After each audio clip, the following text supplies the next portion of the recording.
یار میڈم یہ پوچھنا تھا کہ یہ پرویز خٹک صاحب والی جو ایپیسوڈ ہوئی ہے سب کچھ کرنے کرانے کے بعد اور انہوں نے صاف وہ کہتے ہیں نا کہ 100 قسم کے جھگڑوں سے بچا لیتی ہے مجھ کو ہر بات سے یہ صاف مکر جانے کی عادت. صاف مکر گئے کہہ رہے میں تو سگریٹ پینے گیا تھا. اچھا سگریٹ پینے جانے سے پہلے جو باکسنگ کی تھی وہ اندر وہ انوکھی والی جو ریسلنگ ہوئی تھی وہ کشتی ڈھول ڈپاکا ہوا تھا اس کا کیا نتیجہ نکلا اور وہ ہوا کیوں تھا؟ میں حیران ہوں کہ آپ کو کس نے بتایا کہ ڈھول دھماکہ ہوا ریسلنگ ہوئی.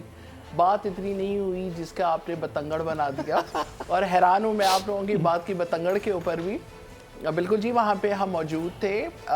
حماد اظہر صاحب کے ساتھ کچھ پروجیکٹس کے اوپر خٹک صاحب کی بحث ہوئی بات ہوئی. وہ ہر ایم این اے کا حق ہے کہ جب بھی پارلیمانی کمیٹی کے اندر آپ کو کسی بھی چیز کے اوپر یا اپنے علاقے کے حوالے سے تحفظات ہوں تو آپ کا کام ہے کہ آپ پارلیمانی کمیٹی کے اندر اس چیز کو ڈسکس کیا جا سکے, خان صاحب کی نالج میں لایا جا سکے کہ بھی مختلف یہ چیزیں ہیں جس کے اوپر سے ایم این ایز خوش نہیں یا ان کو اس پہ چینج چاہیے یا ان کی جو آلریڈی جو پروجیکٹس ہیں جو پائپ لائن میں ہیں ان کو سپیڈی کرنے کی ضرورت ہے.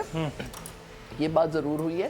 لیکن آپ یہ کہیں کہ جی خدا نخواستہ پرویز خٹک صاحب نے خان صاحب کو تھریٹ کیا ہے یا کچھ پارٹی پالیسیز کے خلاف کہا کہ آپ مجھے بلیک میل کر رہے ہیں اور وہ بھی پبلک نہیں میں وہاں پہ موجود تھی. کوئی اس طرح کے لفظ وغیرہ استعمال نہیں کیے گئے. یہ میڈیا بلا وجہ کی باتیں دیکھیں میں موجود تھی نا کہ اس طرح کی کوئی بات چات نہیں ہوئی ہے. ہاں آپس میں جو منسٹرز کے اور جو ہمارے ایم این ایز ہیں ان کے درمیان کے پی کے حوالے سے بات ہو گئی تھی. لیکن وہ وزیر اعظم کی اس معاون کی بات میں پھر کیسے جھٹلا دوں, کیسے اس کو صرف نظر کر دوں جنہوں نے فرمایا کہ خان صاحب از انڈر ٹریمنڈس پریشر. دیکھیں خان صاحب only because of Pervez Khattak. ایک چیز ان کی جو جنتی دروازے سے قربت ہے, ایک چیز آپ ذہن میں رکھیے گا کہ خان صاحب کبھی بھی پریشر میں آنے والے نہیں ہیں اور اگر ان کو پریشرائز کیا بھی جائے تو وہ پریشر کے اندر بہت اچھا کھیلتے ہیں.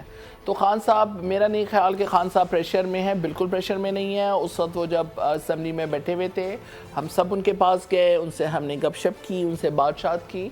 آپ یہ تو سوچیں ہی نا کہ آپ کپتان کو پریشر میں لے کر آ سکتے ہیں یا ان کو پریشرائز کر سکتے ہیں.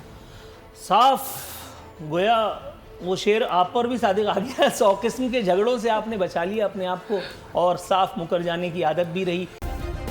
سبسکرائب کریں اور بیل دبائیں تاکہ کوئی خبر رہ نہ جائے.